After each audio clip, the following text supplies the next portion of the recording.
Hey, this is Meridith Elliott Powell, and here it is, 1 o'clock Eastern, Monday afternoon, and it is time for Thrive, the show where we dive into the strategies, discuss the steps, everything that you need to know to, well, let me just say this week, adapt, survive, thrive. I'm super lucky. I am hanging out once again with the incredible Shari Levitin. How are you doing on a Monday, Shari?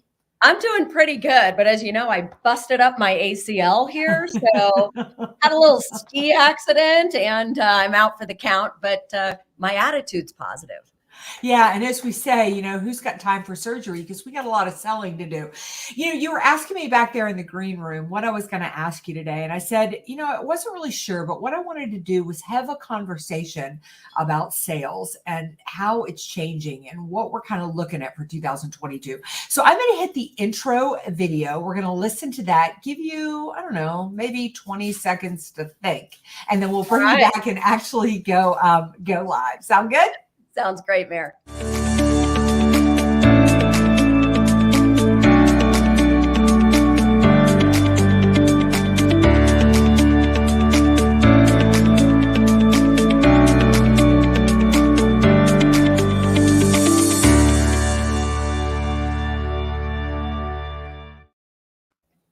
All right. Once again, this is Meridith Elliott Powell, 1 o'clock Eastern, and welcome to Thrive, the show where we dive into the strategies and you learn everything that you need to know to turn uncertainty to your competitive advantage. I'm hanging out here with Shari Levitin. Shari, for those maybe one or two people in the audience who don't know you, how do you describe who you are, what you do? And you're coming to us from Park City, Utah, right?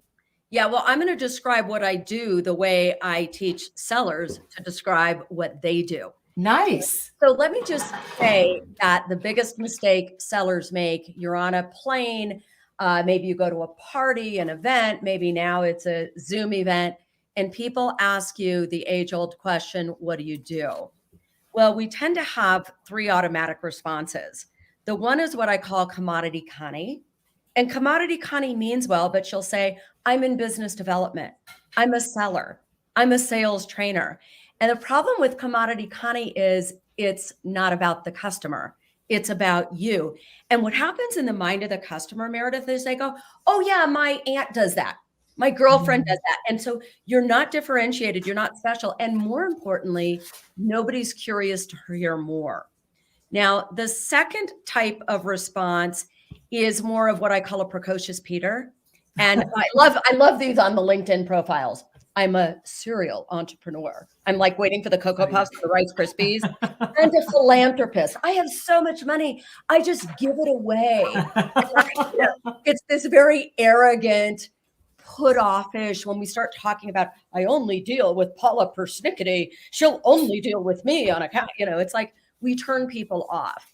And then there's sort of the rambling Ralph response or I call it a wishy-washy Wanda or a rambling Ralph, where they'll say something like, well, I started with the company 5 years ago as an inbound SDR. And well, I really liked that, but I wasn't really, it's like, oh my God, I just asked you, right? And I was only being polite. I was only being polite.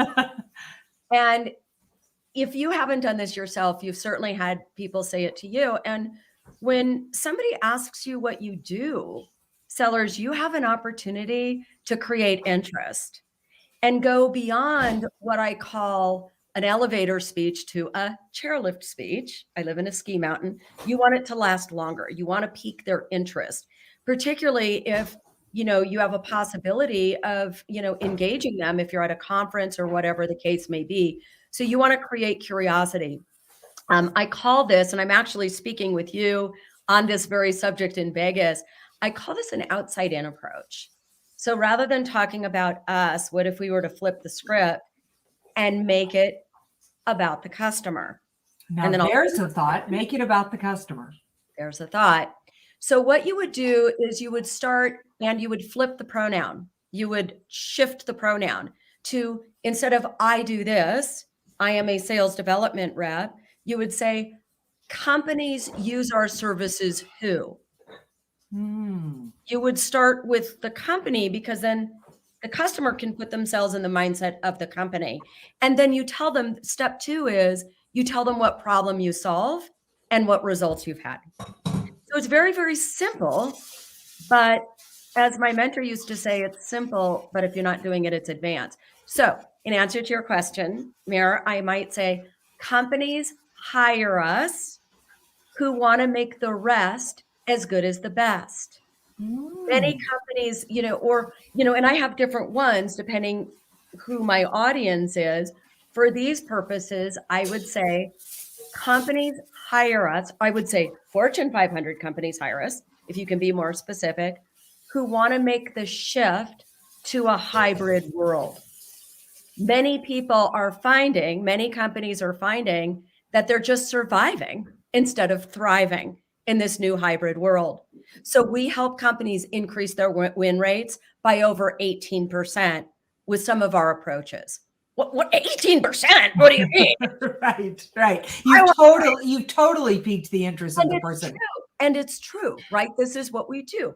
Fortune 500 companies hire us to help them go into a hybrid world. We now have solid data that we're increasing win rates, I can speak, English is hard today, by 18 to 20%. So that's how I'm going to answer that question. And sellers, literally, there are prospects everywhere. Your target market is everywhere. And if you can get outside in messaging right, you're going to be able to attract more people to do business with you.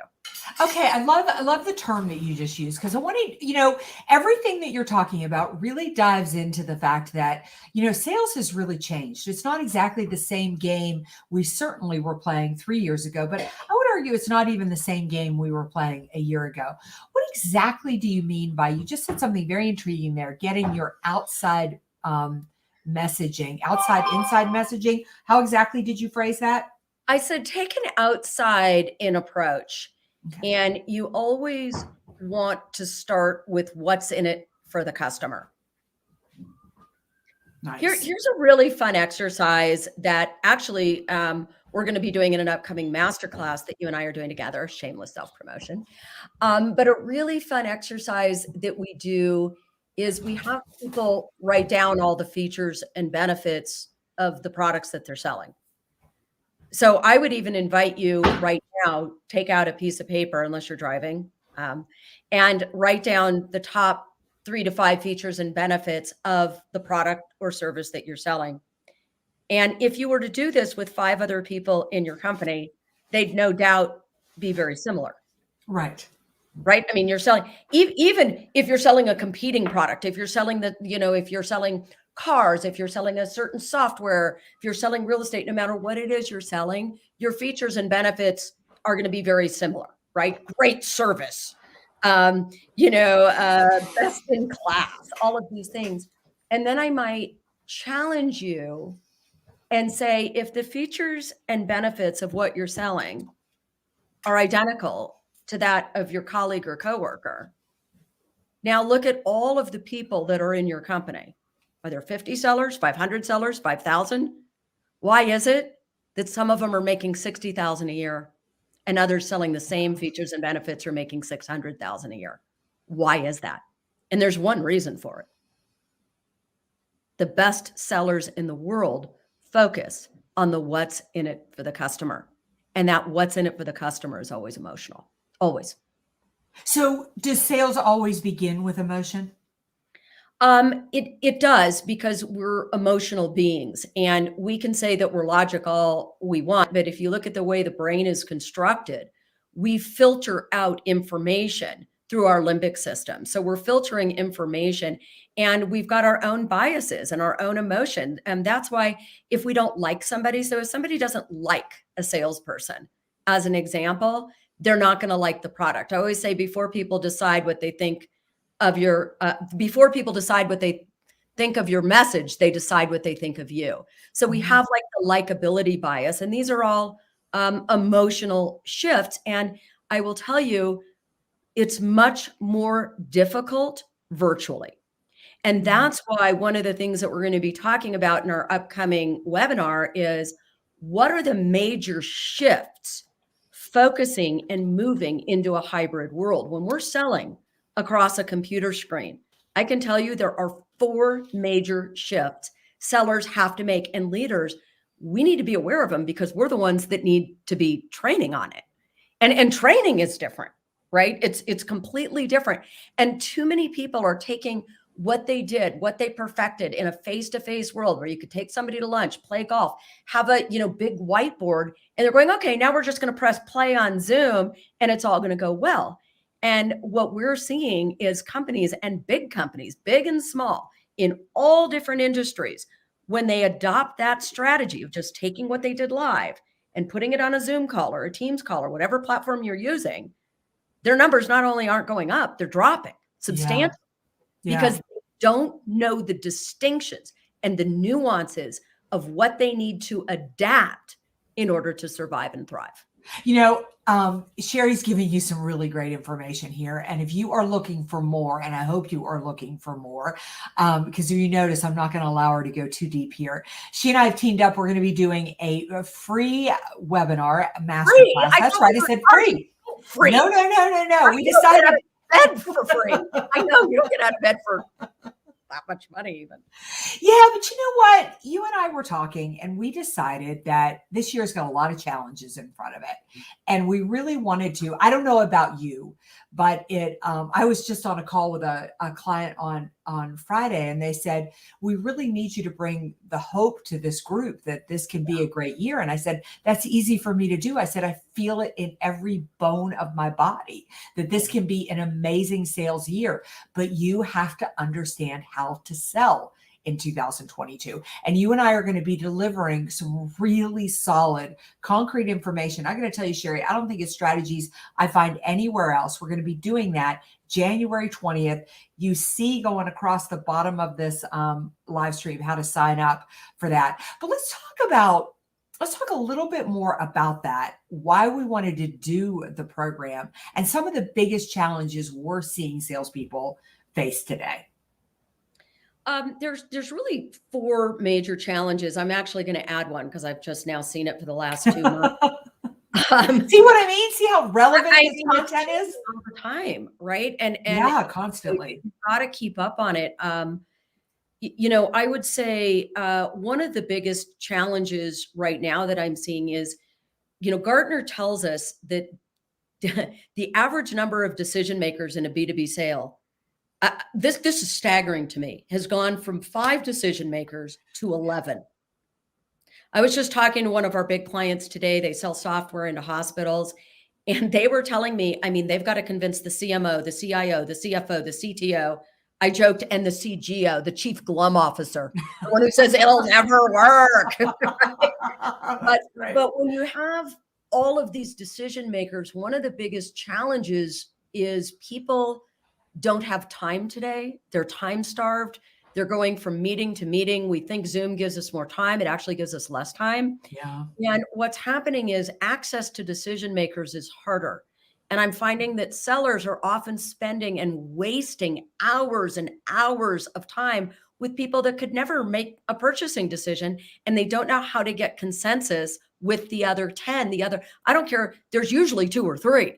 I don't care what you're selling, but how do we get consensus with the rest of them? So I'd say consensus is a huge issue today. And if you don't get consensus and know how to navigate that political landscape and ask the right questions in your discovery to understand how they do business, you're not only not going to get the deal, you're going to waste precious time from other deals you could get. So that's and I really want to zone in on this idea of time, because Zoom has given us less time. People are busier than ever. And I got this quote from a CEO that I was selling to, and I loved it. He said, I really don't need a salesperson to come in here and ask me what keeps me up at night. He said, in today's marketplace, I need somebody to walk in here and say, this is what keeps you up at night, and this is how I can help you solve it.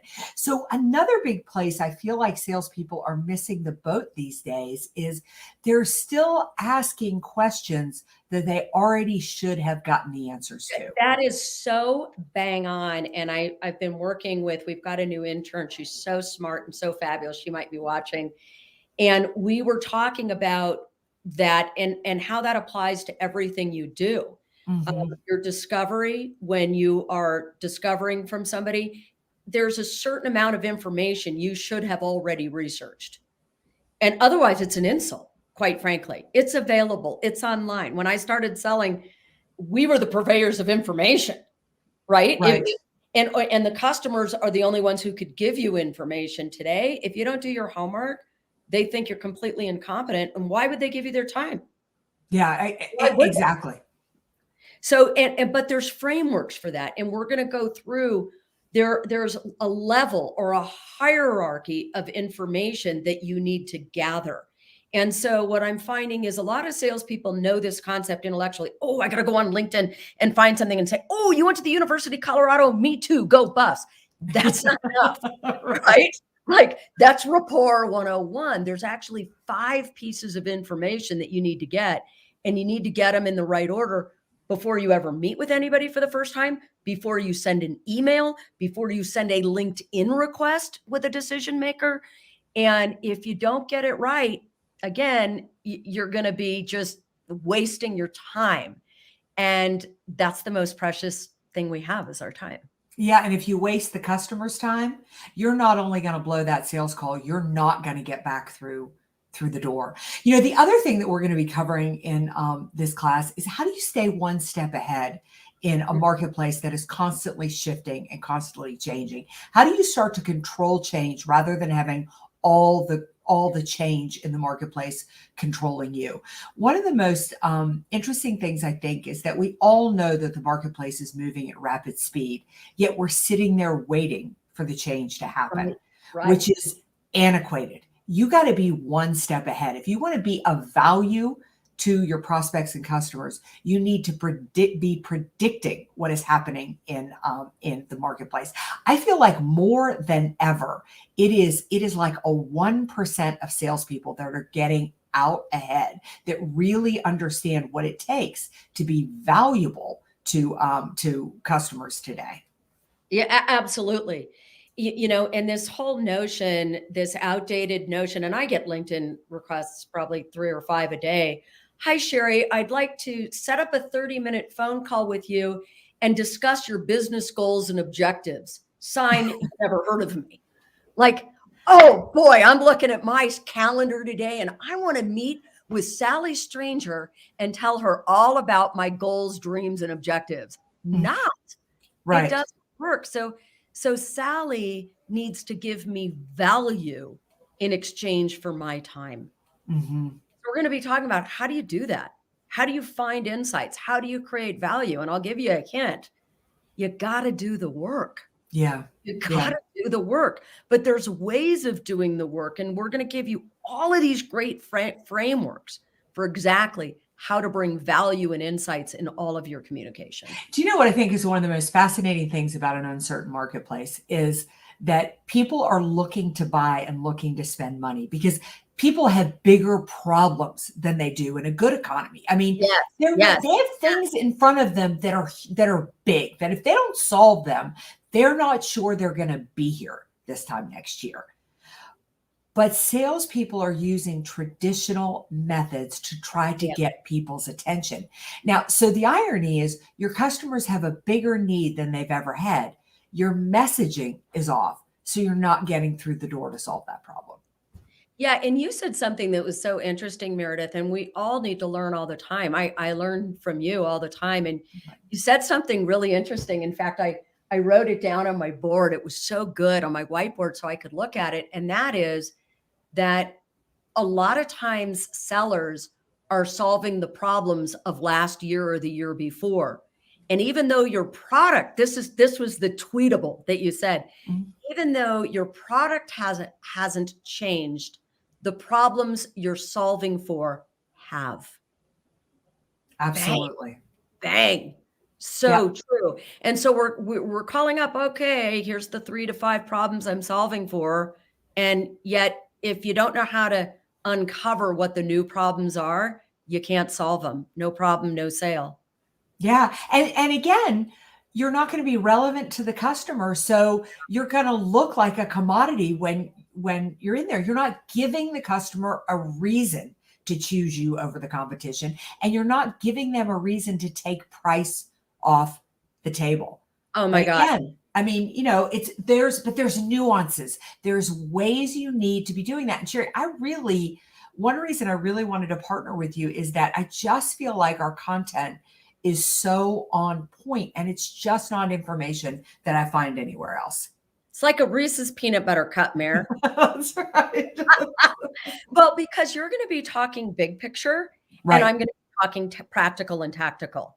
And that's why this is so important. So whether you're a sales leader or a salesperson, gosh, I don't know when you've ever done a big free event like this, Meredith, and me as well. But I think truly, all kidding aside, we feel very strongly that, we've had such great mentorship, and both you and I had our best years yet in this time of uncertainty. And really, this is a give back to the sales community, to the sales leadership community. We're in a new year. It's a new time, but we can't use old practices in a new year when we have this much change. And so we want to give you the best of what we have as a thank you to our LinkedIn community and to our sales community. And so we do hope that you'll join us. And I don't believe we're sending a recording, are we? No, we are not sending a recording. Yeah, you need to be there live. Yeah. Yeah. You can sign up by just going to sharilevitin.com /Thrive Masterclass. We've got that up there going across the show screen there. We'll also have it. We are going to send out a recording of this. So we'll make sure you don't want to miss this. We're going to be going live. We're going to be putting really innovative content about what it needs to sell, what you need to do to sell today. And you are going to walk away with a plan of action.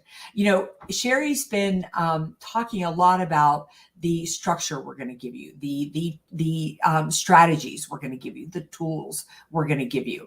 We're basically going to answer the questions that you've got around sales. And they're the strategies that we're using in our own businesses to make us successful. Shari, it's hard to believe, but we are about at the end of this live stream. I want you to give everybody, one really good reason they need to sign up and join us on January 20th. Well, I would say that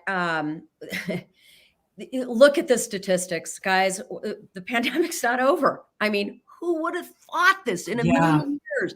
Omicron is now sweeping. I just had Omicron. I just got through it. Fortunately, it didn't affect me much, but it is affecting people's ability to go to work and to go back to business as usual. And we are in a massive time of uncertainty. We don't know when we're going to get out of it. I think the number one reason to go is this: 90% of all sales calls are occurring virtually. It's not going back anytime real soon. We are in a new world, a new hybrid world. Michael Dell said it best. It's not about work-life balance anymore. It's about life-work balance and integration. If you don't know how to survive in a hybrid world, you will get left behind. This is going to be the new normal. And here's the thing: customers prefer it. Yeah, that's true. Again, let's take an outside-in approach. Gartner surveyed customers who said they'd prefer to do some of the act of sales in an online environment. If you're not keeping up with what changes you need to make, you will get beaten by the competition. Absolutely. And I just want to add, I think if you don't have the information that Shari and I are going to share, you're making sales way harder than it has to be. God, this does not have to be a difficult process. The biggest challenge and the biggest struggle that I see is sales professionals are using the wrong strategies. They're using strategies that are out of date. I love the fact that Shari said, I was going to give you 4, but I just added a 5th because I just noticed something. That's how relevant the information is going to be. So we want you to join us for on January the 20th for Adapt, Survive, Thrive, sales strategies you need to turn uncertainty to competitive advantage. And as we said, going across the screen here, that's how you sign up for it. Sky, I hope that you are going to join us, and everybody else that clicked in here today. I can't believe Shari and I are doing this free, but we are putting it out there free. Some of our best information, some of our best content, because we want everybody to turn uncertainty into competitive advantage and adapt, survive, thrive, making sales in 2022 as successful as it can be. All right. We'll see you on January 20th. See you there. Amen.